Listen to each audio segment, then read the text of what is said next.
We're getting set for weigh-ins for UFC 313. The athletes are getting ready to hit the scales, and an exciting card that we've been teeing up this entire week. But weigh-in day, Aaron, is when things feel really special. And of course, Anna Dua joined alongside the UFC Megamind, Aaron Bronstetter. Well, Megamind had a much bigger head than I do. I have a very small head. Yeah, a very appropriately sized head. It's on the smaller side, but either way, UFC 313, awesome card tomorrow, and this is really when it gets started. It's the weigh-ins, and we're going to see all of the different fighters get on the scale and make their respective weights. If you don't know how weigh-ins work, for the championship fight, at the very top, 205 pounds, they have to make 205 or lower. The rest of the weights, everybody gets a pound allowance. So if the weight class is 135 pounds, for example, they can be 136 pounds or below. And that's what we're going to be on the lookout for, is to see who makes weight, doesn't make weight. Hopefully it all goes smoothly. Everybody makes weight in the first 20 minutes, and then we can tap dance for 40 minutes and have some fun here. We'll have a ton of fun, but what is the process like for these athletes? It's so difficult to get into that mental state and that physical state in order to be able to make weights for fights like this. Yeah, it's a grueling process, and it's really interesting because you'll see, like, Alex Pereira will get on the scale today at 205, and I'm sure he'll post a picture tomorrow where he's standing on a scale and he weighs like 228 pounds. And people are like, how do you put 23 pounds on in like 12 hours? And it's because they're really depleting themselves and getting to a point where they can make that 205 pounds, and then they're packing all that weight back on. So typically when you see 205 pounds, they're in the cage the next day anywhere from 225 to 235 pounds, and it's really a very interesting process to see how these fighters are able to put so much weight back on. In fact, in the state of California, they actually release fight night weight, so you can see how much weight they've actually put back on after making weight, and sometimes it's like a really extraordinary amount. And I think that's what makes this such an interesting day, is you get to see what these athletes look like and all of the work that they've put into getting down to their respective weights over the last, basically weeks. But they have to change their diet, they have to make sure that they're on point and that everything goes according to plan in order for them to make that cutoff. You mentioned Alex Pereira and his opponent, Magomed Ankalaev. A storyline we've kind of been touching this entire week so far is the fact that it is the Muslim holiday of Ramadan right now, and he's having a fight during this time. He is fasting. How much extra difficulty do you think it adds to him to be able to be in this athletic shape during a time that kind of puts your body in a different situation? Yeah, Ramadan started a couple days ago, and I think that for fighters like him and Rafael Fiziev, who are both observing Ramadan, I think that they don't really start observing the holiday and fasting until after the event, because they really do need to make sure that their bodies are on point. We have seen some fighters that do fully observe Ramadan during fight week, so they will fast for the whole day, and then they won't eat until sundown.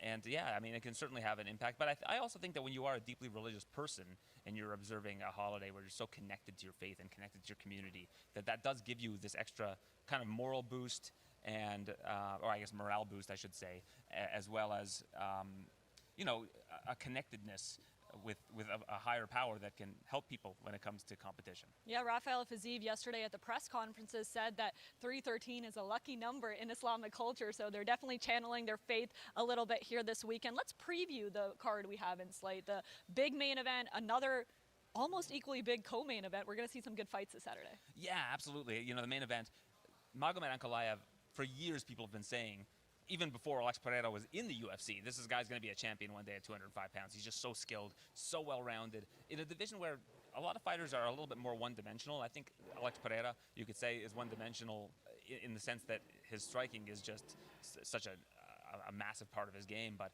when you have that kind of strength in that one dimension, you can certainly do a lot of great things, which we've seen Alex Pereira do.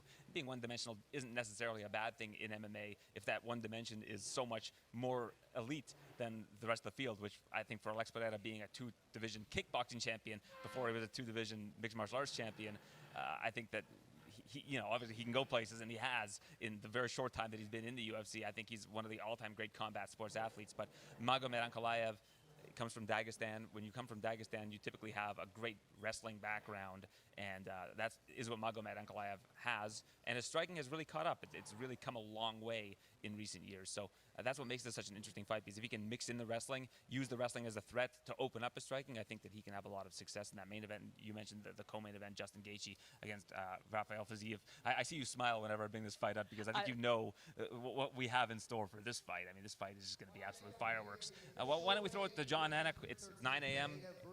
Local time, and we begin with the one first of the gentlemen fighter around step onto whom the this scale. fight card was built. The #1 ranked UFC light heavyweight contender competing for the championship here on Saturday, Magomed Ankalaev.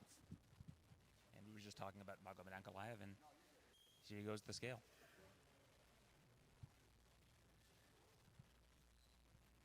Keeping the sunglasses on, Aaron, that's an extra 0.0002 pounds. Yeah. But I think a lot of the fighters, 205, the and he makes official weight, weight so for one the half of the #1 co-main event is contender, now official. Magomed And I Ankalaev. think sometimes you never know if the sunglasses are for the look, but at the same time, because you haven't eaten in a long time, you're kind of All depleted. right, next fighter Bright to the lights, scale, one half they of the give you a co-main headache. event, I future think UFC that's Hall why of some Famer, fighters do former wear BMF champion, sunglasses. former interim That is UFC true. lightweight champion, the highlight, Justin Gaethje. Here's Justin Gaethje. He can weigh up to 156 pounds. He's in the co-main event, third-ranked lightweight in the world. 156, weight the as official well. weight for Justin Gaethje. You predicted this. You said, what if everyone makes weight really quickly and we're just easy in, easy out? Yeah, we'll see a large Next glut athlete of to the the fighters stage weigh in right competing now. in a featherweight prelim, Sexy Mexi John Castaneda.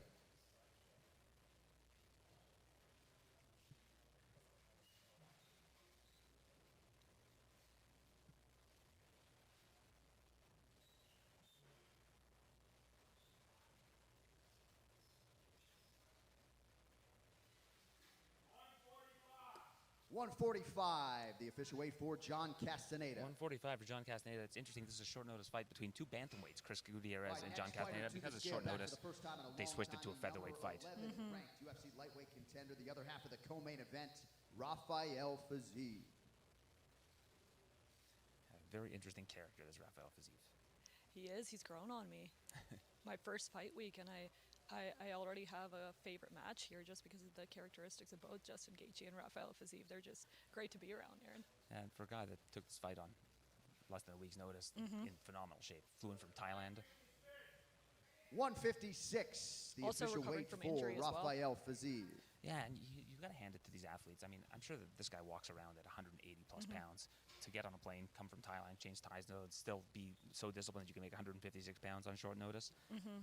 You just got to love All right, the next man up commitment of these competing in the athletes. middleweight division, Jordan Santos. Jordan Santos competing in the first bout of the evening against Ozzy Diaz in the middleweight division. I believe this is his UFC debut after a win on Contender Series last year. 185.5, the official weight for Jordan Santos.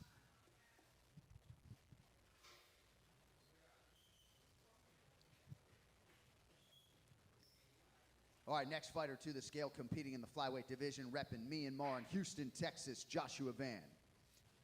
It's funny, we're all loud and boisterous, and these guys get on the scale, we sound like golf analysts. I know. It's serious time here. Serious business. Just cricket claps. 125.5, the official weight for Joshua Van. Nice to see Joshua Van weigh in early. He's somebody who has had some issues on the scale in the past, and not today, 125 pounds. All right, next fighter 125 and a half, to I the should scale, say. competing live on pay-per-view, one of the best lightweights in the world, the 13th ranked contender, the Tarantula, Jalen Turner. I don't know how this dude makes 156 pounds. Look how big he is. Yeah, him and Ignacio both very, very tall for the category that they're in. You see him next to guys in the middleweight, light Yeah. heavyweight division. He looks like he's just as big as they are. Wow, 154 and a half, too. and a half, the official weight for Jalen Turner. He had an extra pound and a half he could have had on his body today, and I guess the weight cut went really well. Yeah, you usually don't see All right, next man up athletes competing in the in a prelim lightweight live on of ESPN that in the height middleweight level. division, So is it gonna Armin be like seeing Petrosian. two compete against each other? Well, that's what I'm so excited for tomorrow. We've never really seen it before. It makes it an anomaly, and that's why years ago I said I'd love to see that fight. And here we are. You're manifesting, Aaron. Manifesting indeed. 186 for Armin Petrosian. 186, Armand Petrosian.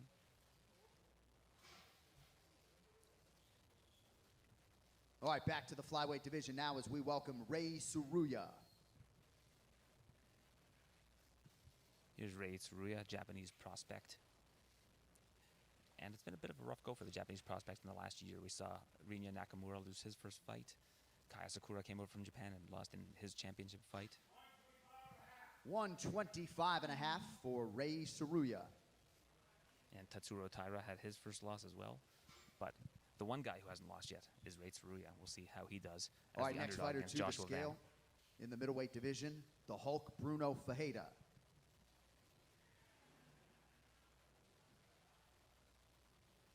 Here's Bruno Fajeda. This guy is one of the most dangerous first-round fighters in the UFC. 186 for Bruno Fajeda.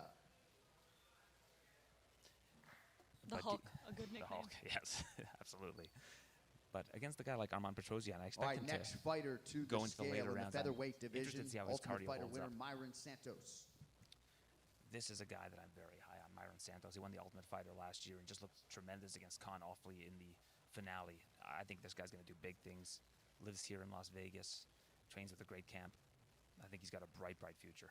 Where would you rank him in terms of the fighters you're most excited 145.5, about? the official weight for Myron Santos. Very high, actually. I think Francis Marshall's a great opponent for him because Francis Marshall can do it all. Very well-rounded fighter. All right, next And man I think to we're the gonna learn a scale lot about competing in the Myron middleweight Santos division. Please welcome Ozzy Diaz. in that fight. Here's Ozzy Diaz, second UFC fight for him. A veteran of Bellator and LFA, as well as the Contender Series. Lost to Joe Pyfer on Contender Series and eventually made it back to the big show here in the UFC. 185.5, the official weight for Ozzy Diaz. Ozzy Diaz on weight. We're breezing through this today, Yeah, Aaron. we're flying. That's usually the way it goes. And then you kind of hit All right, next fighter a to the ceiling, scale and you have to competing in wait a for like 4 welterweight guys. preliminary on ESPN, the great white Alex Morono. Here's Alex Morono, longtime veteran of the sport, trains under the great Saif Sayoud in Dallas. Also does some commentary on the side for Fury FC. And I think that 171 probably for helps him Alex out a lot, Morono. getting to see all of these different looks from different mixed martial artists. He's a massive underdog against Carlos Leal, and that's something I don't really understand. Like, I think Carlos All Leal right, is a back great to the fighter, featherweight but division now as I was we shocked to welcome see he's about a Francis 5-1 Marshall. underdog in that fight. Here's your guy from Jersey City, Oh, the Fire Marshal, Francis Marshall. you know, technically I'm from Burlington, Ontario, 146, the official weight for Francis Marshall. but just for him, I'm going to claim Jersey City for this show. Oh, you're a former resident of Jersey Former City. so resident of that Jersey City, counts. yes, yes. All right, New next fighter hometown. to the stage, competing live on ESPN today, welterweight prelim, Carlos Leal. So we're just talking about Carlos Leal, who's fighting Alex Morono on the prelims that will air live on Sportsnet 360 starting at 8 p.m. Eastern tomorrow, 5 p.m. local time here in Las Vegas.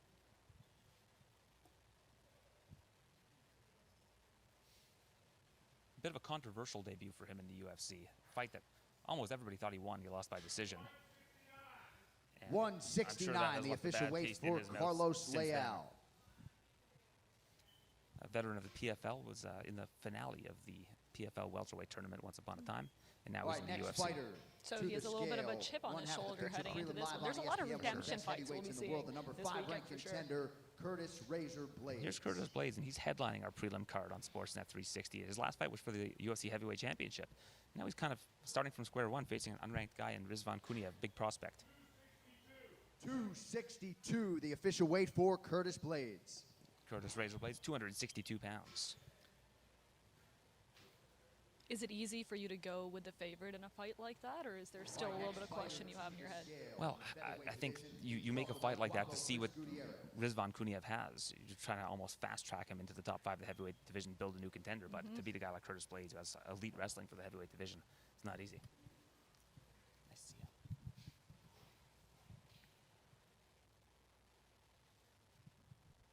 Here's Chris Gutierrez. Again, this fight's at 145 pounds. 144.5, the official weight for Chris Due to the Gutierrez. short notice nature of it, typically fights in the bantamweight division. And we're looking good so far. We have 1, 2, 3, 4, 5, 6, 7 fighters that have not weighed in yet, and we're like less than 10 minutes in.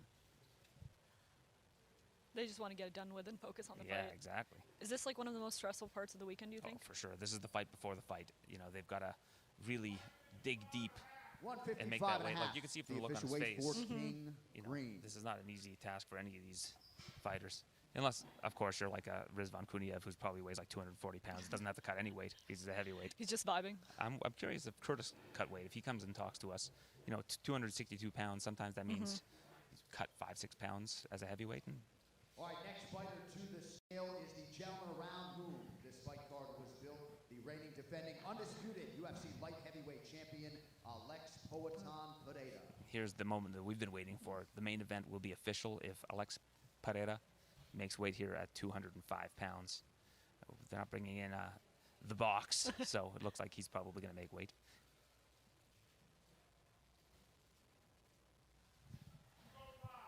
£205 for Alex Pereira, and our main event is now official. Your UFC 313 all set and locked in. event is now official. He doesn't blink, Aaron. No, That's something I've noticed it's about amazing. him this week. He never blinks. You hear his opponent at the press conference throwing all kinds of shade at him, and he's just, locked in. has same facial expression, doesn't change. Not interested in what is being said about him. And I think now is where we might hit a little bit of a lull in the action for the weigh-ins. We are still awaiting Ignacio Bahamondes, Yasmin Lucindo, Amanda Lemos, and Mauricio Hufi from the main card, and then from the prelims, Rizvan Kuniev, who again will probably just get out of bed and make weight. All right. So, like I mentioned, I think we're, what did I say, 5 or 6 fighters left to go? We zoomed through the first batch of it, though, and we had our main card confirmed, and that title fight is going to be a big one here for sure. I want to ask you specifically, when we look at Alex Pereira, this is going to be possibly the 4th time he's defended his title within the last year. How insane is that to see from an athlete? Yeah, I think Mike Bond from MMA Junkie yesterday said that that's the 2nd fastest in light heavyweight history that a fighter has defended the title.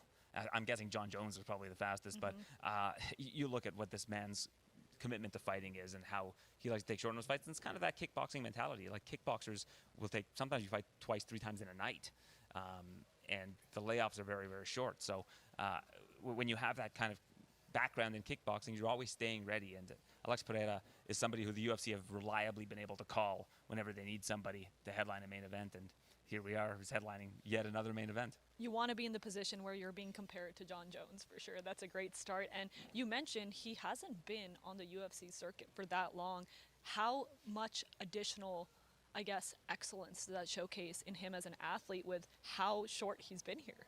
Yeah, it's incredible what he's been able to do in his time in the sport so far.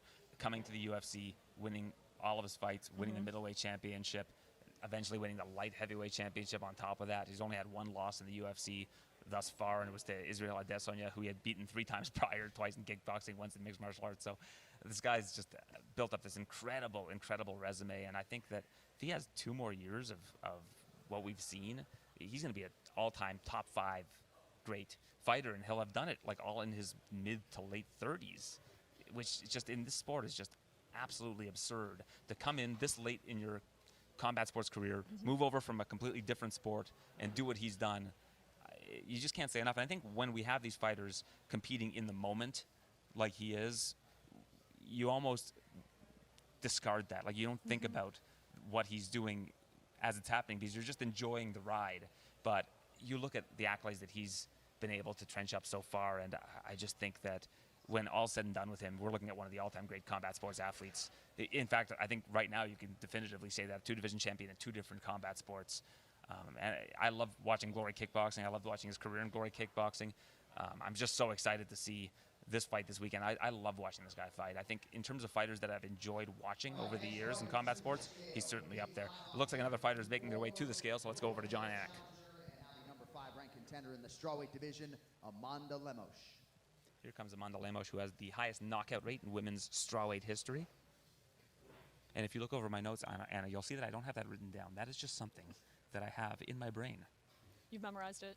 Yeah, just have it in my mind. I think she might have the most knockdowns in women's strawweight history as well. And she makes weight, 116 pounds.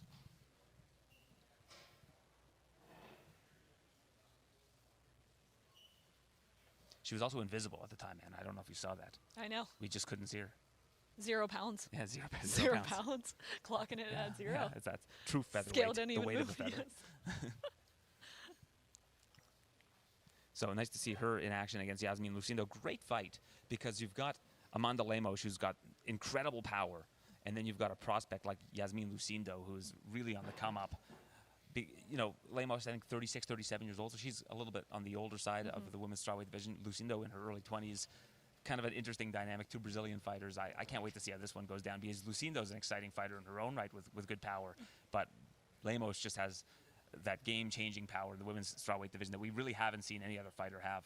It's also International Women's Day tomorrow, so UFC 313, a lot of great fights, but that one's definitely standing out as well. Yeah, that's I think the only women's fight on the card. So, but I think a very, very strong women's fight. If you look at the strawweight division and the rankings, number 5 versus number 7. So I'm very curious to see how that one plays out. Amanda Lemos is one of my favorite fighters to watch as well, just because she has that game-changing power that you just rarely see in the lighter divisions of mixed martial arts. How impressed are you with the growth of women in UFC recently? I feel like the stardom is coming out with the female fighters as well on the circuit. Yeah, I think that it's come a long way. You're seeing a lot of women's fights, headline cards. This is really the one sport, at least major sport, where the women and the men are kind of on a level playing field, where the events aren't like this isn't a women's MMA event or a men's MMA event. It's just you can have women in the main event, you can have women on the main card like this, just one fight after another, and nobody blinks. And I think that that's one of the things that really sets mixed martial arts apart as a sport, because we don't really see that in any other sports where you have different fighters, different athletes compete at the same time as the athletes of the other gender. Definitely very unique to the UFC. Now, when we're looking at this main card, we know who the favorites are. Do you have any possible upset predictions for this?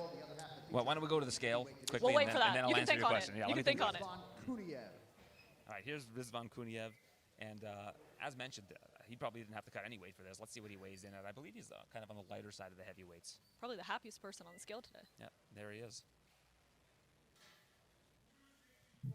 Oh, I stand corrected, 264.5. So he probably did have to cut some weight because the cutoff for heavyweight's 266. So he might have to shed a couple pounds. But yeah, well, the heavyweights are usually the happiest people on weigh-in day, because even if you have to cut weight, like these guys don't walk around to like 350 pounds. Like it's, probably cutting 10, 15 pounds, and as a heavyweight, that weight comes off fairly easily. All right, so with Kuniev weighing in, we're now waiting on just 3 main card fighters to make weight: Mauricio Hufi, Yasmin Lucindo, and Ignacio Bahamondes. So we are anxiously awaiting their presence on the scale, but so far we have seen a lot of positive results. We have indeed. I'm still so impressed with Jalen Turner making weight, and I'm going to be equally impressed when I see Ignacio up on that scale. I just don't even understand what process you have to go through to be that tall and still make that weight class. Do you think they would ever consider moving to a different weight class to make it easier on themselves a little bit? Well, Ignacio on Contender Series fought at 170, and I think that he probably feels he has a good advantage making 155 pounds. So if he can do it comfortably, he'll probably stay there for the foreseeable future. But again, he's a younger guy, so I wouldn't be shocked to see him move up to 170 pounds at some point in time. And Jalen Turner as well. Like, as you get older, the weight cuts become harder. So we'll see, how long they can sustain this sort of thing for. But to get to see two fighters like this, like you mentioned earlier, face each other makes it just such an exciting dynamic, because we're not used to seeing fighters this big in that division go against each other. Just adding to all the excitement we have in store for the Saturday. Now, before Kuniev went on the scale, I asked you, do you have any upset predictions for the main card? For the main card, well, Justin Gaethje's an underdog, and I was very surprised by that, because this is a guy who's had a full camp. He's fought Fiziev before. He's beaten Fiziev before. Fiziev's coming in from Thailand on short notice, and he's like, I think, a minus 150, minus 160 favorite. I know Gaethje got knocked out badly in his last fight, and I think that's probably why, when you look at this fight, he's the underdog. But at the same time, the fight prior to that, he knocked out Dustin Poirier. He was like an all-time great with an amazing head kick, was basically the #1 contender at the time. And now suddenly people think his decline is that steep that he's going to be the underdog against a short-notice opponent who hasn't fought in a year and a half, coming off an ACL injury. To me, I think that Justin Gaethje, if you're looking for value on the main card as an underdog, he's probably the guy. Justin Gaethje's my guy now, so I like to hear this. But when I'm taking a look at him, do you think a reason behind those odds is the fact that he was expecting to fight Dan Hooker? Rafael Fiziev is a very different fighter than Hooker, and this is a debate that I've had in my head, and I want to get your thoughts on this. Is it easier to just be in training shape the way Fiziev has been and not know who your particular opponent is, or to be in Justin Gaethje's situation where you've been preparing to fight a specific style of fighter and now you have to change it up last minute? I think that it's always of benefit to be in camp. Like when you're in camp and you have a date in mind and you're working towards that, I think that that helps. And we've got our first guest of the morning, Joshua Van. Hey, how you doing? Made weight 125.5 pounds Yes, sir. today. Are the weight Yeah. cuts getting easier for you? Have you changed up how you diet and make weight for A flyweight? lot easier, man. This time, I stay eating my meal plans and all that. So, yeah, it was great. Weight cut. Is this the most difficult part of fight week for you? We were discussing that. This was one of the easiest ones, but you know what I mean. How the weight cut is always difficult, but yeah, this was one of the easiest ones. Ray Tsuruya, great prospect, but we've seen a lot of these Japanese prospects in the last year have some tough breaks. Tatsuro Taira had his first loss, Rinya Nakamura as well. Kai Asakura came over from Japan and lost in his main event. Ray Tsuruya is the only one who hasn't been beaten. So is that something that inspires you for this week, and you're hoping to keep that trend going? What he brings to the table just excite me for this fight, you know what I mean? So I'm very, very excited for this fight. Can't wait. Takedown defense, that's something that you've worked a lot on. And I might be the one that take his ass down, you know what I mean? So Are you going to try to take him down? you never know, you know. It is mixed martial arts. Yes, You got sir. to mix those martial arts. Yes, sir. But you've worked a lot on that, and that's a big part of his game, is trying to get the takedowns. How much of your camp has been dedicated to that? Because when you're on the feet, there are a lot of people that I think you've got a massive advantage over in this division with your slick striking and your power.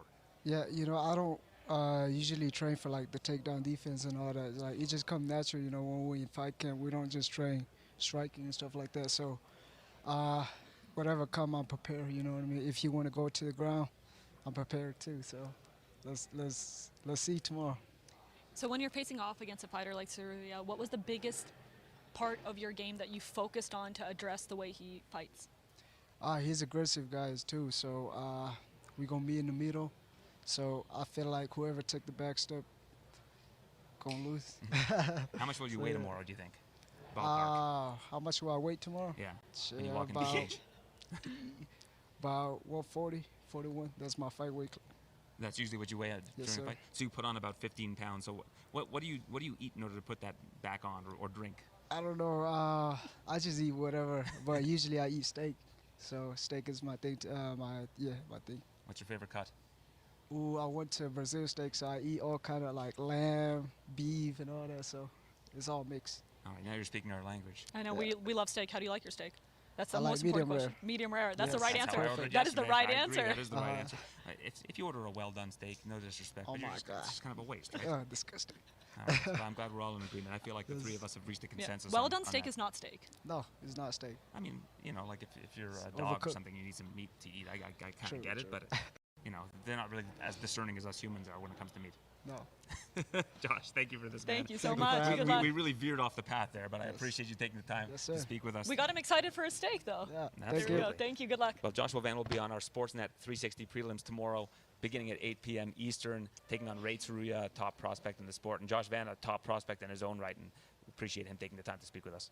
So when you're asking about getting the weight back for the fight, how much of that is stopping cutting versus intentionally trying to put the weight back on? In what sense? Do you think the focus, because they're on such a strict diet leading up to fight week, that causes the weight to come off when it's time to put that weight back on? Is it almost immediate when you cut off that diet, or is it super fast, intentional, putting in as much as you can in your body in a short period of time? Well, I think that you have to be very careful as to the kind of weight you're putting on. Yes. And I think that with the UFC Performance Institute and what they do in terms of coming up with these regimens for these fighters, I think that that's a really important part of it, is that they give you the right proteins, the right fats, so that you put the weight on in a more healthy fashion, rather than just putting on dead weight or weight that's going to make you sluggish in the fight. Having a big weight advantage over your opponent isn't necessarily an advantage, right? When I say weight advantage, I mean, like if you're 10 pounds heavier, that can benefit you in some ways. Like if you're facing a guy that's trying to get takedowns, you feel like that weight is going to help you. But at the same time, you don't want to have weight that's going to slow you down during a fight. So they're always trying to put on the optimal foods that are going to help them, so that during the fight they're not feeling sluggish, or they're not slowed down. They're fighting at their peak performance. So that's really what it comes down to. And a lot of these fighters have great dietitians, and like I mentioned, the UFC Performance Institute has been a real game changer for these fighters, because they can put them on a good regimen to make sure that they're at their peak for these fights. Now this week, Aaron, I've learned about you that you're quite a disciplined eater as well. Did that start ever since you started covering the MMA? No, I watched a documentary once on sugar, and I had learned that refined sugar was really not healthy for you. In fact, when they gave it to mice, they had the same reaction as when they gave cocaine to mice. So for whatever reason, that changed the way that I diet. It's not really a diet. I'm just very discerning about ingredients. So if I go to the store and I look at the ingredients and it says sugar and not like cane sugar or organic sugar, I'll tend to avoid it. So I'm not like hard. It's not like a hard and fast rule for me, but I'm. Oh, I'm I very know. I learned that careful about it. yesterday. Yeah. You were eating some olive oil cake Yeah, last night? you recommended I this know, I did. lemon olive oil cake. Bad And I influence. love olive oil. And I use it all the time. And you said it wasn't super sweet, and I don't like stuff that's super sweet. So I tried it, and anytime I eat a dessert, I'm gonna like it. Yes, because for I don't sure. have a lot of sugar. But we were talking about different sodas and stuff like that too, and how I avoid aspartame and things like that as well. Sucralose, I avoid a lot of those. But to each their own. Everybody can make their own conscious decision of what they put in their body. So your discipline doesn't come from being inspired by the UFC fighters. Mine might, to be honest. I'm a terrible eater, but now seeing the diets that they're on and how much discipline that they have this week, I might have to learn something. Well, I've seen a lot of UFC fighters when they're not in camp eat like just absolute trash. Yeah. So I mean, a lot of them love fast food, and because they exercise all day, or at least for a large part of their day, they can afford to eat food that isn't super healthy. So a lot of them aren't super disciplined when it comes to their diet year round. Some of them are, especially guys like I imagine Jalen Turner and Ignacio Bahamondes are probably pretty disciplined because, if you get a good short notice opportunity, you still want to be at a weight where you can accept that fight and be confident you're going to be able to make the weight in that short period. We'll have to ask them what their favorite cheat meal is, but you were mentioning accepting an opportunity on short notice. Let's take a look at our co-main event with Gaethje and Fiziev. How difficult do you think it is for an athlete like Fiziev to accept this event at such a short notice? Well, I think some thought has to go into it, and I think that he probably wants to get that loss to Gaethje back. But at the same time, short notice fights are never easy, especially against a guy like Justin Gaethje. Like, that's probably the worst guy you'd want to face on short notice. But at least you kind of know what you're getting into. That being said, if you're not going to have full 3-round cardio against a guy like Gaethje who's going to be in your face, pressuring you for the entire fight, it's a tough ask. And we've seen Fiziev slow down in fights before. So I imagine he has to be in pretty good shape right now to accept a fight like that. Maybe he was in the ear of the matchmaker saying, hey, anything comes up, I want to fight soon, and was in camp. And when you're in Thailand, the lifestyle is very, very different from when you're training at a camp, say in North America, because in Thailand, you're just training all day and you're resting. And like that's really the life of a disciplined fighter. I think a lot of the fighters that go to Thailand, we saw Jasmine Jasdavicius, Canadian fighter, recently go to Thailand and talk about how that's all she did was just wake up, train, rinse, repeat. They eat clean out there, and it's hot outside, so they keep the weight down. So I think a lot of these fighters in Thailand do have something of an advantage when it comes to these short notice fights because of the lifestyle that they live out there. It being a 3-round fight helps a little bit as well, right? I would say so, and I think it probably helps Gaethje too because he was training for. I don't know if it was ever officially announced as a 5-round fight, but I think the fight with Dan Hooker was supposed to be 5 rounds. So now at 3 rounds, you have 5-round cardio. You can really push your output and raise the level of volume that you're able to put out over the course of 3 rounds. That you were probably going to try to put out in 5 rounds. So I think that also kind of plays to Justin Gaethje's advantage. I think if it was also a 5-round fight, it probably would have played to Gaethje's advantage as well because he's been training for 5 rounds, whereas Fiziev is coming off the couch, so to speak. Gaethje's been one of my favorite fighters to watch. I know we've discussed this entire week, but when you see a fighter like him at his age, what do you expect from him towards the latter part of his career? What do you think he's going to achieve before it's all said and done? Yeah, I don't know if being a champion is still on the table for him, unfortunately. He was the #1 contender, lost to Max Holloway. That being said, if you can beat people where you're an underdog, like in this situation, and you continue to do that, and you continue to be top contenders, nothing's out of the question. But right now, the lightweight division, especially with Ilia Topuria moving over to the lightweight division, it's really a hornet's nest at the top of that division. Like, there's just not going to be any easy fights. But Justin Gaethje, I think I saw that he had earned something like $900,000 in bonuses alone over the course of his UFC career because he's just always in exciting fights. Fight of the night bonuses, performance of the night bonuses. We know what to expect from Justin Gaethje, and I think that as long as he continues to have fun fights that are going to have a high earning potential for him, I think we're going to continue to see exciting Justin Gaethje fights for probably the next 2 years. He always has fight of the year just waving around his head. It's always a possibility with Justin Gaethje. Do you think it's more difficult in a fight like what we're about to see in the co-main event to come back from injury or come back from a knockout? I think coming back from injury is tough because you have to trust in your weapons, right? Like, especially a torn ACL, your movement is always going to be something that in the back of your mind, this has happened to me before, and ACL injuries are often recurring. And Fiziev is on the younger side, right? So you can recover from that, but you always have in the back of your mind that an injury can happen at any time, and that's a really tough one to come back from. So I think coming back from a knockout. There's still, Justin Gaethje's been knocked out before. This isn't the first time he's been knocked out. Probably the first time he's been knocked out cold. So that's always something that's going to stick with you. But Justin Gaethje knows what the game's all about. I think that coming back from an ACL injury is probably tougher. As someone who has the world's worst knees, I can tell you it is quite tough, and I know my knees are not okay, and it's been 6 years. What's your injury history? Give us the ACL, rundown. ACL twice, left knee. So I feel for Rafael Fiziev here. How did you injure them, if you don't mind me asking? Hockey. Okay, so Yes, just hockey injuries. just hockey injuries. So, not fighting, but hockey. A little bit of fighting. Yeah. I threw down a couple of times on the rink as well. So that's where I got my love from fighting from. Okay, well, I'll be careful. I'm going to mind my P's and Q's. Yeah. Hey, I still box, actually. Yeah, you told me. I do still box, so you got to be careful. I know you VR box. I do VR boxing, which has raised the complaints from my downstairs neighbors at the hotel. Yeah, you got 2 noise complaints, Two I noise believe? complaints, yeah. At 8:30 p.m. was one of them, and the other one was 9:30 p.m. And quiet hours of the hotel are after that time. So I'm not happy about that, Anna. I'm by myself in a hotel room. I'm just doing some VR. I'm not jumping up and down. I'm just stepping. Yeah, people need to chill out a little bit. I get that you want to get your sleep, but it's 9 at night. It's a UFC fight week in Vegas. It's supposed to be noisy.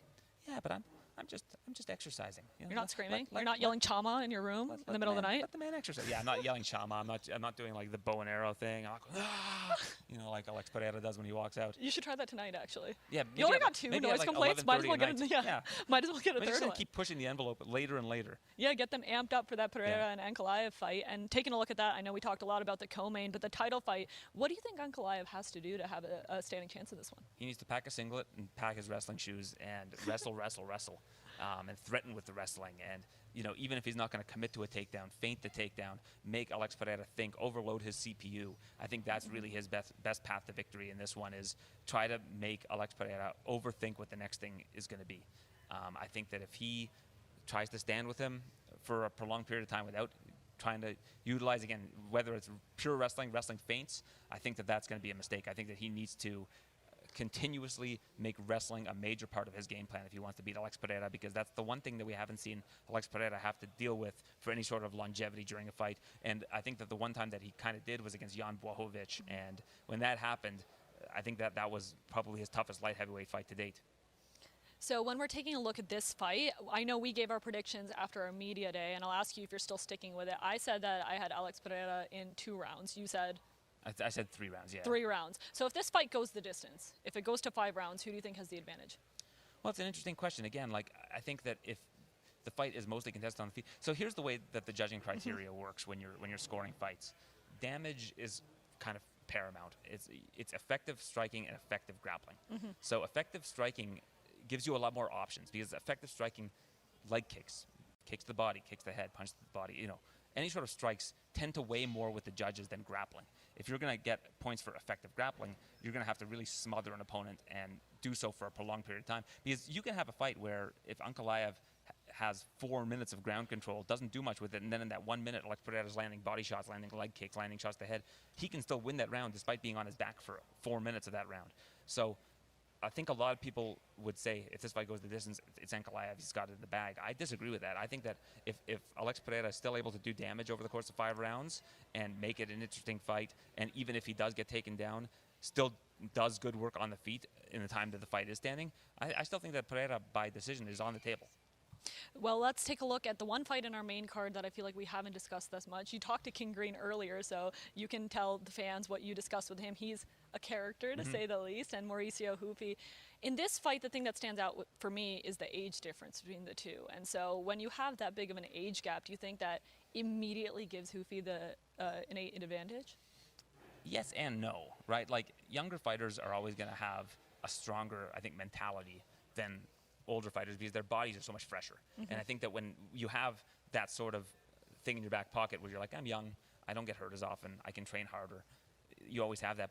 But then on the flip side of that, Bobby Green has so many different fights. Like he's had King a long Green. King Green, sorry, Legally changed the name. King Green.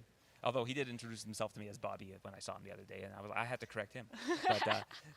But King Green just has such a wealth of experience, and he's such a good, tactical, intelligent fighter that I think that he's got a lot of different varieties of ways that he can confuse Hoofi in this fight and give him looks that he hasn't seen before. And we've seen the resolve of King Green in fights where he can pick up momentum as the fight goes on. So I think Hoofi's best bet is to try to get an early finish, because as the fight goes on, that's when King Green gets his reads. That's when he starts to shift the momentum of the fights. And that's why I think that Hoofi's best bet is to land that big left early.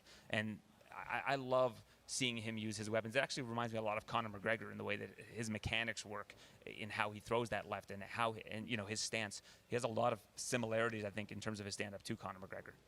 When we're taking a look at this fight, how similar do you think it is for King Green to the fight that he had against Rafael Fiziev a couple of years ago? I think it's a little bit different, because I think that Hoofi is somebody who utilizes his range quite a bit more. I think probably the Jalen Turner example might be a better example, but Jalen Turner is so much bigger and longer than Hoofi. That said, Hoofi really relies on range, long-range weapons, and that's something that King Green has had trouble with before. But it's also something that he's been able to pick up on reads and get wins in the past. He's seen opponents of all shapes and sizes over his years. He's been doing this for such a long time. So, I saw that Hoofi was a pretty big favorite in this one. I kind of understand it, but at the same time, you can't write off King Green, and he's won as an underdog in so many different spots because he's just got such a high IQ in the cage. So give us a final prediction for this fight. I'll do one as well, but I think we got to run down the main card and give us our thoughts, because we did the title event. We got to do the other three. Yeah, I think more often than not Hoofi wins that fight. But again, I think that writing off King Green is a mistake. I think that he's somebody that can give so many different looks to the different, to his opponents that they haven't seen before, because he's got such a unique fighting style and he's got so much confidence in there. He likes to talk trash in the cage, which can throw opponents for a loop, especially when he starts to get momentum. He'll start talking to them, and that gets in their head. So a veteran like King Green is somebody you can never write off. You didn't give us an answer, Aaron. You got to choose one. I said more often than not, I think Hoofi wins. Hoofi. So you're on Hoofi's side. You got to go with the Young Bucks? Again, more often than not, but I think that if you're looking at the odds, Yep. King Green, I think, is a plus 300, plus 350 underdog. That's probably the value side. Yep, worth taking a look at. They have a smaller age difference than we do, Aaron. Do they? Yeah, that's unfortunate for me. Yeah, just need to rub it in a little bit. Now, Jalen Turner and Ignacio Bahamondes, in that fight, who do you think is coming out on top? That's a really tough one to call. I feel like this is the closest one in my head. And I think the odds show that. I think that Ignacio is a small favorite. And again, the better competition Jalen Green has faced by far. Like, I think that if you look at Ignacio Bahamondes' best win, I don't think it compares to what Jalen Turner's best wins are. That being said, Ignacio is the younger guy. He's getting better and better with each fight. I would probably lean Ignacio, but again, I think that Jalen Turner is somebody that when he's on and he, fights smart, he can beat just about anybody. But we've seen him make a lot of mistakes in the cage, and I think that that's something that he's got to clean up as part of his game. How much do you think momentum factors into this fight? Because Jalen's coming into this fight with losses in 3 of his past 4. Ignacio's coming into his fight with wins in 5 of his past 6. Yeah, I think that plays a major factor just mentally, because I think that Ignacio Bahamondes, he looks at his camp right now, you've got Bilal Muhammad's a champion, Juliana Peña's a champion. He's training day in and day out with high-level fighters all the time, and he's winning fights. His brother's winning fights. All of that momentum, you just start rolling downhill. But at the same time, fighters have a ceiling. And you look at the rankings here, Jalen Turner ranked 13. He's been perennially ranked for probably the last 3 years. So this is the toughest test that Ignacio's faced. So if he comes in with too much confidence, that can also be a problem. You chatted with Ignacio at Media Day, and just a quick recap of your conversation, one of the best storylines that I think exists in the UFC is how much of a family affair fighting is for him. Well, let's get to that in just a moment. We're going to go over to John Anik as Yasmin Lucindo heads to the scale. We're still waiting on Ignacio Bahamondes and Mauricio Hoofi after Lucindo. I don't know how she's going to compare to the invisible Amanda Lemos.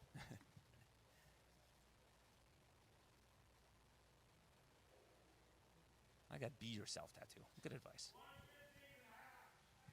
115.5, the official weight for Yasmin Lucindo. Well. Lucindo makes weight 115.5 pounds. Her opponent Amanda Lemos made weight earlier at 116 pounds. So number 5, Lemos, number 7, Lucindo in the strawweight division. Great fight as we await Mauricio Hoofi and Ignacio Bahamondes, and they have about 20 minutes to get on the scale and make weight for this event. Saving the best for last. That's what they're doing right now. Yeah, they're just waiting, Yeah. So we were discussing before Ignacio's family legacy in fighting. How special is that to see? Yeah, it's so cool. His dad was a champion kickboxer, and there's videos of Ignacio when he was born in the hospital getting a karate gi put on him as a baby. And we had the same sort of thing happen with his son that was just born, Santino. So it's super interesting to see. Yeah, Ozzy, thank you for joining us. Ozzy Diaz opens up the card tomorrow against Jordan Santos. Yeah. It's your second UFC fight. You're a veteran, Bellator, LFA. You've been around for a Yes, sir. while. Yes, how's, sir. it, how's it feel to be in the UFC and get another opportunity? It feels amazing. It feels I feel like I deserve this. I fought everywhere else, and I'm ready for my first UFC win. You know what I mean? I feel good. You know, this is the only cage that I need a win under. You know. Looking ahead to this fight against Jordan Santos, what's the biggest thing you're focusing on? It's just really staying calm, and like I didn't really get to showcase my skills, my UFC debut, and I feel like this is a great opportunity. This is a great fight for that, and I can't wait to just really showcase who I really am and show the world why I got signed to the UFC. You know. Now remind me, your first fight against Zhang Mingyang, was that a short notice fight? No, it wasn't. It was I had a full camp for that. It was a very long camp, but yeah, it was great. You know. And tell me about your opponent, Jordan Santos. What does he bring to the table? Well, he brings excitement. He just got signed out of the Contender Series. He was a big underdog, so I know he's hungry. He's got good boxing. He's good challenge for me. You know, so I'm excited. Excuse me, just finished cutting weight. He brings like a style to the fight that I kind of like, and then it helps me just kind of showcase, like I said, myself. So he's got good hands, and I'm gonna show my hands. Training for this fight against Santos, what part of your skill set did you focus most on? You know, it's really more internally for me, my mental. I know I can be here. You know what I mean? I feel like I have all the skill sets to perform at the highest level. So it's really about me learning to believe in myself a lot more. But I really sparred with like a lot of high-level guys. You know what I mean? I spent like a month at Extreme Couture, and then some guys from Georgia. Shout out to Amaran. He helped me out a lot. Yeah, just getting my ass beat by everybody. Yeah. When you talk about the mental game, what tools did you use to help show that? Did you use a mental coach or anything along those lines? Yes, I did. I mean, at the PI, I moved my camp to the PI, so I've been in Vegas the last 2 months. And Micah at the UFC PI, who's like my psychologist, he's been really helping me staying focused, staying present. And yeah, I'm excited. And I also, on the side of that, I also had therapy, like personally for myself. You know what I mean? Like outside of fighting, outside of competition too. Like, because, there's two. We're athletes, and then we have our life outside of fighting. So I feel like I needed both, to kind of like center myself. And yeah, I feel so good. I feel so calm. I feel ready. And I'm back at 185, so that's my home. I feel like this is my home. Yeah. What's the best piece of advice you got from this mental preparing when you're trying to establish yourself here in the UFC? The best advice in general to the world? Yeah. Man, yeah, just go out there and just seek it. If sometimes we think we have it figured out, and our mind is so strong that it puts our negative thoughts like somewhere in the back and doesn't let us think of it. Yeah, it's good to just seek help and then just attack those problems. You know what I mean? And there's nothing better than fixing our own mental. You know what I mean? Health is very important. All right, Ozzy. Well, yeah. There are I think 700 fighters in the UFC. Yeah. To get there is a tall order in and of itself. You're a special athlete. You got to remember that going into tomorrow. 100%, yeah. And we appreciate you joining us. Thank you you for having me. I Thank you, appreciate Ozzy. you guys. Best of Thank you luck. guys so much. That's Ozzy Diaz. Yeah, you can hang on to that. 2 mics are better than one, right? There you go. And I think we've got another guest joining us, the Tarantula, Jalen Turner, who's taking on Ignacio Bahamondes. We were just talking about this fight, so nice to have Jalen join us. Jalen, how do you make 155 pounds? What's the secret for you? Look. I'm 5'9". What are you, 6'1", 6'2"? 6'3". 6'3". Obviously, I just keep going up. Even more impressive. I mean, how do you do it? I just cut weight, diet, and do everything right. Honestly, I'm not that big of a guy. I walk around like 177. Usually the heaviest like 182. So it's not a bad cut at all. Jalen, you got to give me some advice because I need to follow this diet plan. I'm so impressed. And when you're facing off against an opponent like Ignacio, how often you face off against someone who's also similar to your height and similar to your weight? I think the tallest guy I fought was Dan, and then Moicano was pretty tall. So those are like the two tall. Actually, who else did I fight? Eurosmedic was tall. So I'm a fair share of tall fighters. How many spiders are you at now? How many do you own? Just 2 right now. 2? Weren't you Yeah. at like 60 at a time? Yeah, I was at 60. I've had a couple What hundred. happened to all of them? What happened? Yeah, where did they go? Okay, You're not so eating them or anything? No. I ended up moving to Florida for training, and then I ended up moving with my fiance, and she doesn't like tarantulas, so I couldn't bring them all. She let me bring one, and then when I just got another one, so we're warming everything up. What are their names? Magnolia and Rose Petal. Both girl tarantulas? Both girls. Yeah. Girl dad. Yeah, they live longer. Females live longer. Yeah. And how did you convince your fiance to get a second one, or did you just bring it home? we would go to the pet store, and then, like, you know, I was like, hey, this one's friendly. Let me take it home. She's like, okay. I was like, yeah, let's do it. And what sort of concessions do you have to give up? What does she get to do that you don't maybe agree with? Does she watch a lot of reality TV and make you watch with her or anything along those lines? No, nothing crazy like that. No, we're good. We're good. Everything's good. I don't know. I just take care of her. You know, she's just warming up to everything, so it's all good. So Aaron told me that you didn't used to like tarantulas. Yeah. When did this all change? I think I was around like 16 or 17. I ended up just getting one as a pet, and I was like, you know what? Like, I need to stop being afraid of them. I got to a point where I couldn't even hold a spider, look at a spider, kill a spider, take a spider out of the house because, you know, I was the only boy, and like I lived in a house with my mom and my sisters, and they're like, come kill a spider. I couldn't do it, and I was like, nah, I need to change this. I need to work on this, you know. So I went to a pet store, got a tarantula as a pet, and yeah. And when you look at the tarantulas in the house now, like you're just cool with them. I'm cool with them, yeah. Was your nickname the tarantula at that time when you were like 16, 17? No. That all came from fighting. I loved Anderson Silva. He was a spider. You know, I wasn't gonna be the spider too or something. You know, so I was like the tarantula. I looked it up. No other fighter had that name, and I was like, I love originality, and I was like, that's it. That's me. Now, looking ahead to this fight, how much is redemption a factor for you here against Ignacio? Just because as of late, you know, it hasn't been the best. I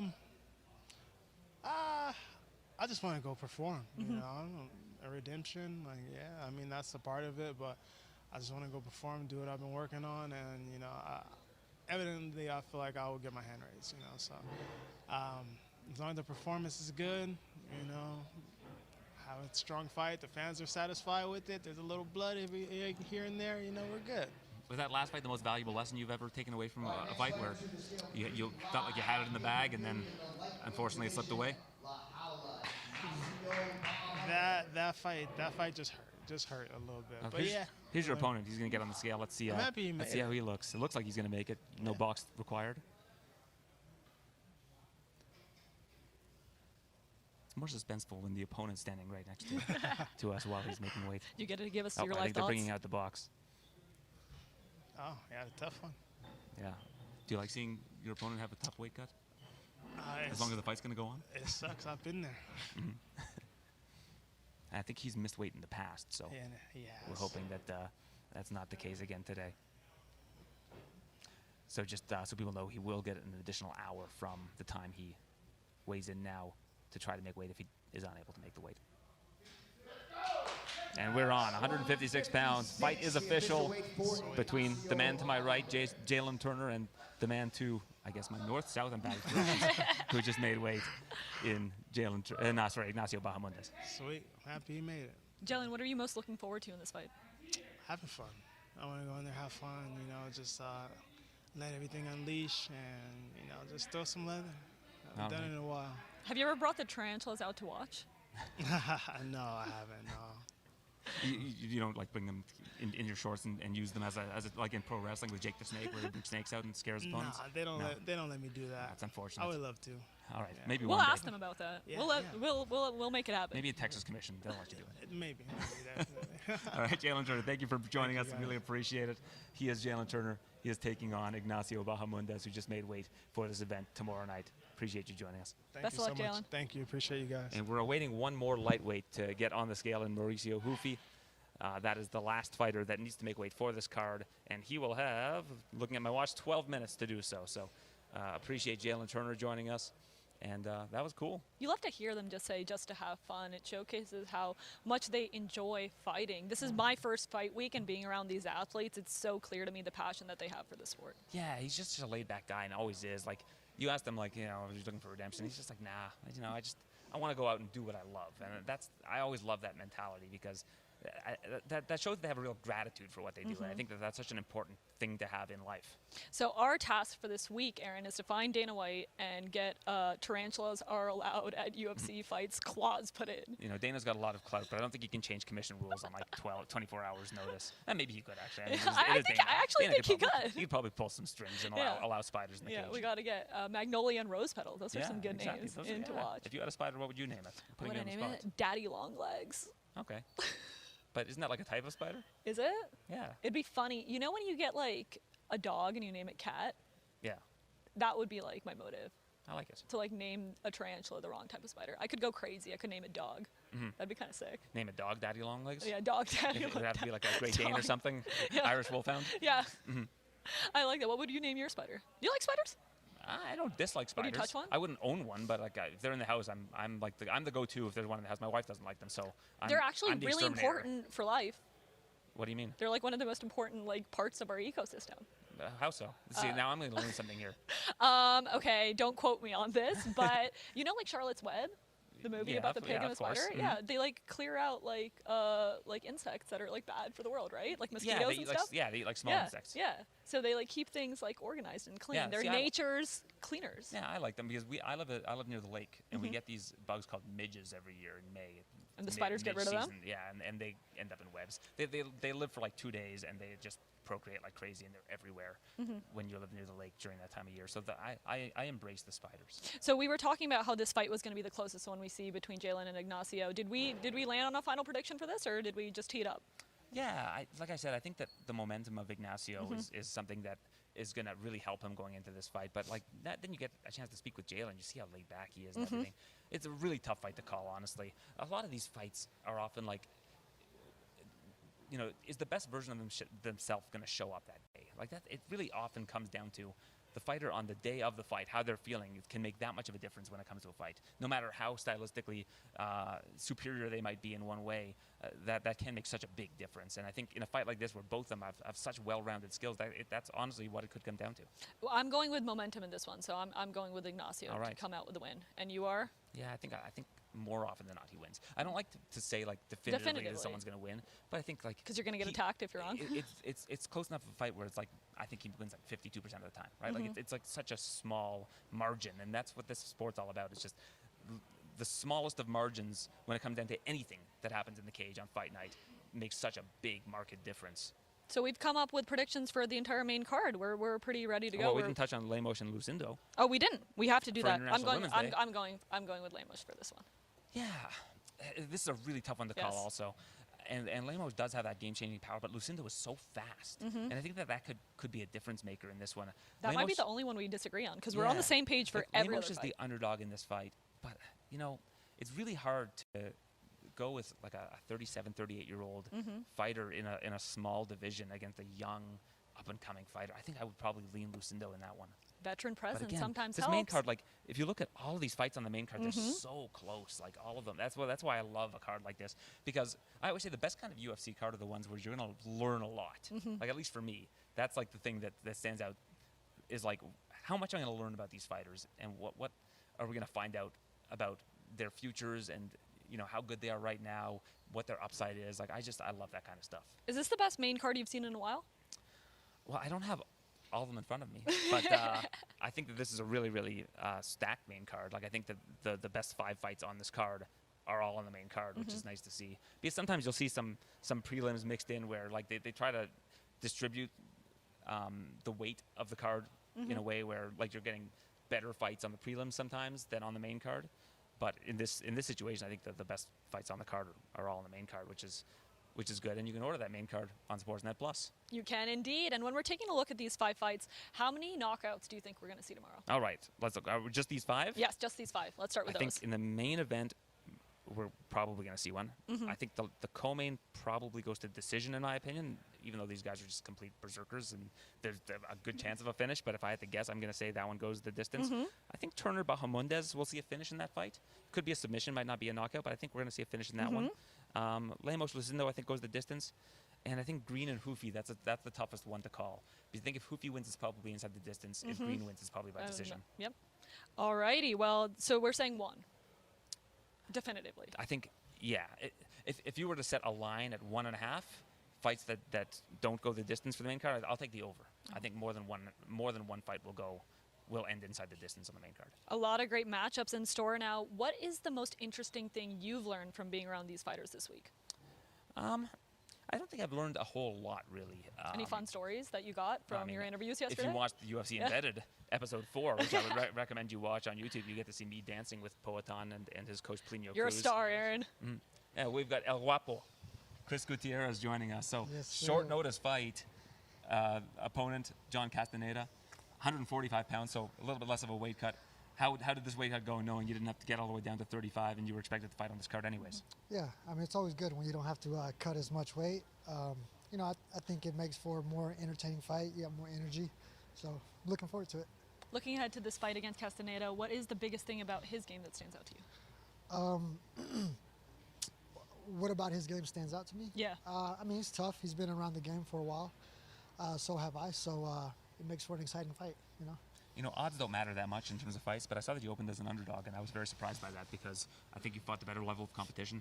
I think that you're a very tough puzzle to solve, and on a short notice fight, I think you've become an even tougher puzzle to solve. Do you agree? Yeah, I mean, yeah, like you said, I think I have faced the tougher oppositions, but you know, that's my job, is to go prove it. So that's what I tend to do on Saturday. All right, Chris, before we continue our interview, let's just see this last fighter, Mauricio Hufi. He's the last fighter to get on the scale today. Okay. There's about 5 minutes left in the weigh-in window. Hoofy. You can watch with us. Yeah.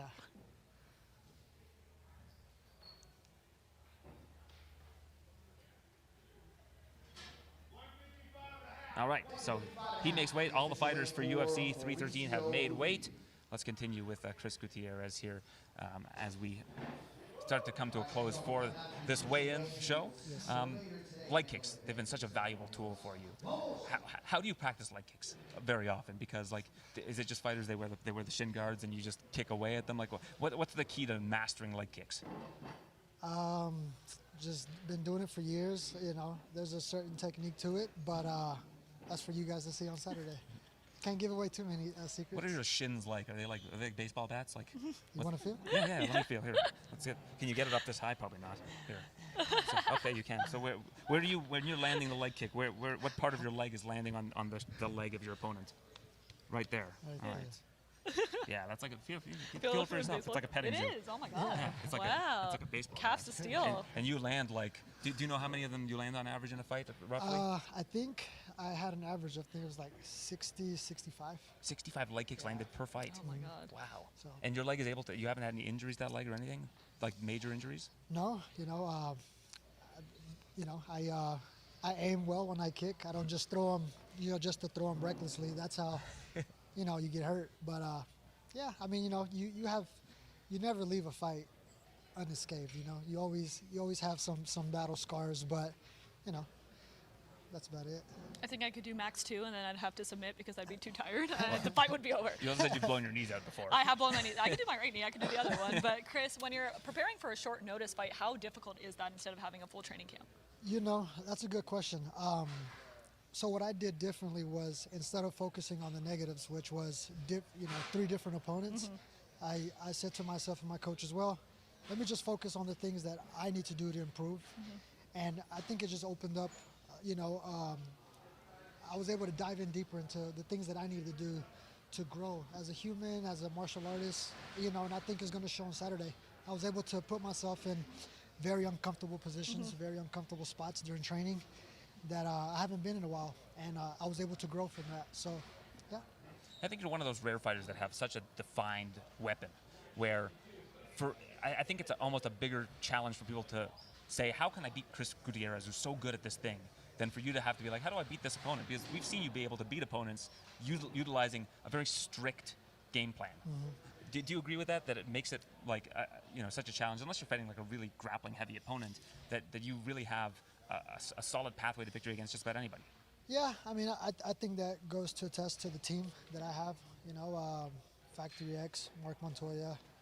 I think we just got a strong, dynamic group, and you do have a general game plan you want to stick to, but I think as a fighter, you got to be able to adapt and kind of deviate from the plan a little bit, but also find your way back to the game plan. I think that's something that I've been able to do, but I got a good team behind me.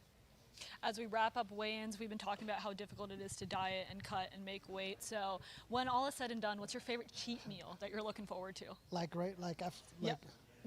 could do right now, or you could do just like on an off day when you're not training. Burger King. Burger King. Wow. Yeah. What do you get from Burger King? A double Whopper. Did you change your name to El Whopper? El Whopper. There you go. But I mean, Yeah, or a cheat meal is like my mom's cooking. Ooh, what did you make? Frijoles, arroz, arepas. You're thinking about it now. Oh, I can see your yeah. eyes. Yeah. Pupusas, everything. Oh, you're Salvadoran, right? Or no? Guatemala, Guatemala, yeah. Colombian. It's yeah. very similar cuisine. Yeah. I think Salvadoran food is like among the best. Yeah. It's delicious. Yeah, my power rankings like pupusas, I love that. Oh, stuff, yeah, pupusas and are great. arepas, like those are high on you're the getting me overall hungry. power. I gotta try this. I'm from a city called Scarborough, Ontario. It's the most diverse food city in the world. Where's that at? It's near Toronto, just outside Toronto. Nice. And yeah, it was. I guess there was an Very article about how it's cultured. the most diverse food city in the world. So I'm pretty well versed in my foods. Well, I'm from right up Burlington, there. Ontario, which is the least diverse food city in the world. So I have had a Whopper, but that's about it. All right, well, we'll go for some Venezuelan, maybe some Salvadoran while we're here. Last thing for you. Factory exodus, we've seen something of an exodus for a lot of the lighter weight fighters. I know Brandon Royval left. I don't know if Jonathan Martinez is still there. I believe Jonathan's still there. Yes, So sir. do you find that there's still enough good training partners for you in your weight class? Yeah, of course. You know, I got Isaac, Yusuf, Jonathan, AJ. We got a good group. You know, we don't got Brandon, but you know, still a good friend. You know, so we keep in touch. All right, Chris, thank you so much Thank for you so joining us. much. Enjoy a Whopper as soon as you can. Of course. And we appreciate you doing this. Thank Best you. of luck. Thank you. All right, he's El Guapo. Sometimes El El Whopper. Whopper. El Whopper on Gutierrez. this show, just. All right, well, the champ is here. Appreciate your time, Chris. All right, he's headlining UFC 315. Remember the name. And if you haven't by now, you're just not paying attention. Bilal Muhammad. Thank you for joining us, sir. What's up, brother? Man, I wore the Canada shirt too, so Yeah, I Oh, like you that. did. A Canadian I was shirt. prepared. I knew what I was gonna do with you guys. Absolutely. How was Ignacio's weight cut? I know he's one of the last guys on the scale. Good. You know, for us, he likes to just do it the morning of, so it wasn't a hard weight cut. He looked good, feels good.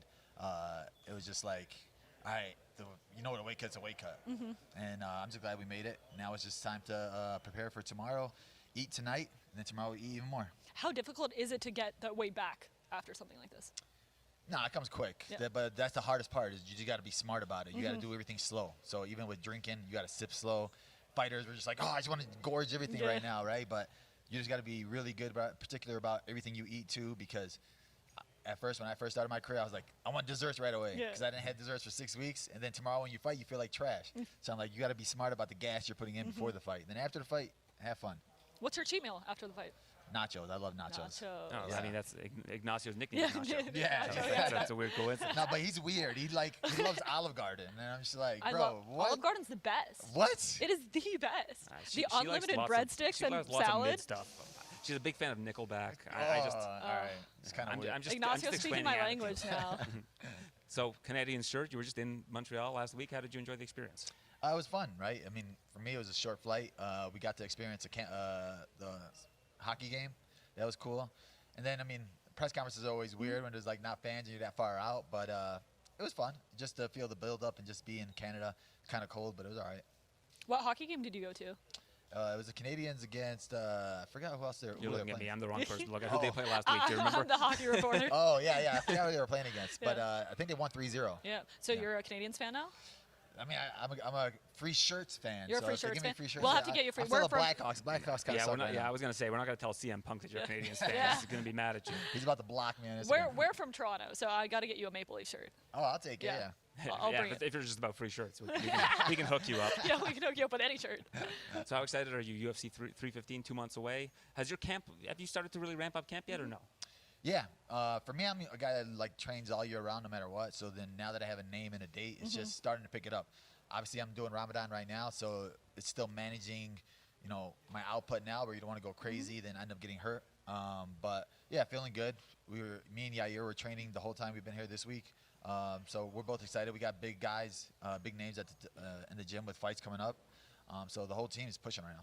We discussed this off the top of our weigh-in show, but during Ramadan, how difficult is it for someone like Magomed Ankalaev to accept a fight?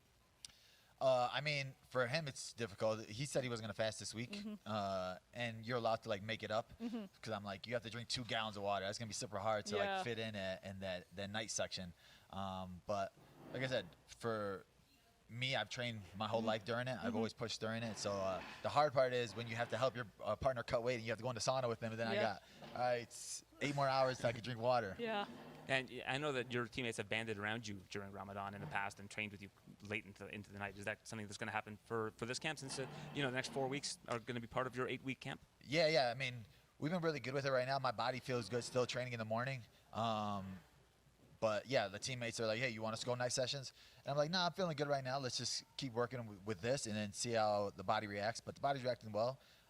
So my morning sessions are fine right now with me. Is there something specific you're focusing on during camp that you really want to know? It's just being the best version of myself. I think every fight I come in and I try to be a different version of myself, where you always have to be evolving, right? There's so many guys where they're the same person as their last fight. I try to be a different person every single fight, and especially when you got a guy who's on a long winning streak like Jack, right? These guys, now that I had the bullseye on my back, they're all watching me. They're all trying to study me. He was just training for Leon, so I'm sure he was just watching my tape of how I broke Leon down. So I'm sure he had some like ideas of what he thinks I'm going to bring to the table. But for me, I'm trying to bring a whole different person to the table. I saw you record a video yesterday about how the Palestinian flag is not on your bio. And I've seen some fighters that they don't put the Afghan flag as well, and I think Hong Kong was another one. Has there been any explanation to you as to why they won't put the flag on your bio? No, that's what I was. It's crazy. That's why I was trying to get somebody to give me information about it, why it's not on there, where it's at. But I'm hoping they fix it. I'm hoping it was just a mistake. And yeah, I think it needs to be up there. Like, I carry the flag out when I fight. And the people right now, they need a champion to have the flag next to their name, just out of respect. Yeah, it's something that you've advocated for a while, and you've never made it a secret that you fight for the people of Palestine. It's been a very difficult year and a half, really, for your people. Yeah, 100%. And then, like, when you're getting people bringing it up, and then I'm like, all right, well, maybe they'll just fix it. And then everybody's asking me, like, whoa, what's going on with it? And then I'm just like, you know what? Let me address it now. Because at the end of the day, right, it's Dana says, you know, he doesn't censor anything. He doesn't block anything out. If you're bothered by a flag, then it's your problem, right? So nobody should be bothered by the flag that I represent. What are you most looking forward to in the card this weekend? I mean, the whole card's a banger, right? Yes. Even when I'm looking at the main card, the last 3 fights, right? Jalen and Nacho, I think, 2 of the most exciting strikers in the lightweight division. And then you got even more exciting strikers right above them with Gaethje and Fiziev. I rewatched that fight like 3 times, and I don't even know how that one's going to go, right? Fiziev's been itching to fight for the last like 3 months, so you could just tell that he's hungry and he's like been in shape. He didn't seem like he had a hard weight cut. And then Gaethje coming off of that knockout, you know, he's even hungrier. So I'm excited to see how he comes back. And then Pereira and Ankalaev, right? Is he going to wrestle? Is he not going to wrestle? Does Kachama land one punch? The whole cards, I think, is going to be epic. You'll be in Nacho's corner. What does he need to do to beat a guy like Jalen Turner? Very interesting matchup. Jalen was next to us about 20 minutes ago. He's 6'3". Nacho's like 6'3". You know, very cool matchup. Yeah, I mean, it's exciting, right? Because you know they're both going to go out there, and they're both showmen. And being that tall, now it's like you're going against somebody your height, so it's different. They're both usually punching downward. For Nacho, I think it's just being himself. He's, I think, one of the most creative strikers in the UFC. Jalen's fast. He's strong. He has power in his hands. So for Nacho, I think he just got to have really good footwork, good movement, and then implement his game plan. We have a game plan we've been working on. We've been studying him a lot, and we think it'll work. So I think for Nacho, it's just blocking out all the lights, blocking out all the let's just bleed fans, and doing what we got to do to win. Well, if Nacho ends up winning, Olive Garden's on me. Okay, that's what I promise. Let's go. Free breadsticks for everybody. Right before you go, predictions, main, co-main. Who you got? In the co-main, I'm gonna go with, I think, Justin. I think he looks a little hungrier coming off of that knockout. He took the time off. That first fight was very close, and I think Trevor Whitman is really good with rematches. So I think I'm gonna go with Justin for that one. And then with the main event, I think I'm gonna go Ankalaev. I think he's motivated. Took him forever to get this title shot, and now that he got it, I don't think he wants to waste that opportunity. All right, Paul, thanks for joining us. He's headlining UFC 315 in Montreal this May. I believe tickets are still available, so come on out, and appreciate you joining us. Thank you. Thank you. Enjoy the fights this weekend. Yeah, one of the best dudes. Such a nice guy. And big fan of shirts. And a very, very incredible fighter. Champion. Yeah, of course. Olive Garden, come on. What do you order at Olive Garden? Well, first of all, I go for the unlimited breadsticks and salads. So, like, your actual entree doesn't matter, right? You got to save room for the breadsticks and salads, but you're going to hate this. I literally order angel hair pasta with marinara sauce. It is my favorite meal. I'm actually going to make us go there after the show is done. We are going to Olive Garden. We're in Las Vegas, where they have a million different food places. We're not going to You're going to disagree with Nacho? Yeah. Yeah, You got to say it to his 100% gonna- face. I'm going to agree with Bilal Muhammad, who's putting down the Olive Garden. Seriously, in Vegas, that's the place that you would want to go to. Is there one near us? Can we I go? don't know. I don't know. That's what we I got to don't- I look don't- up I now. don't track Olive Gardens. Now I'm thinking about Olive Garden. We're going to go. Before this fight weekend is over, we're going to Olive Garden. That's what I can promise you. All right. Well, I'll drag you there with my calves of steel. I mean, I don't think it's going to happen, but we'll see. And I appreciate the sentiment. Well, you can tune into the prelims tomorrow on Sportsnet 360. We'll be back here. That's at 8 p.m. Eastern. Thank you so much for joining us for this weigh-in show.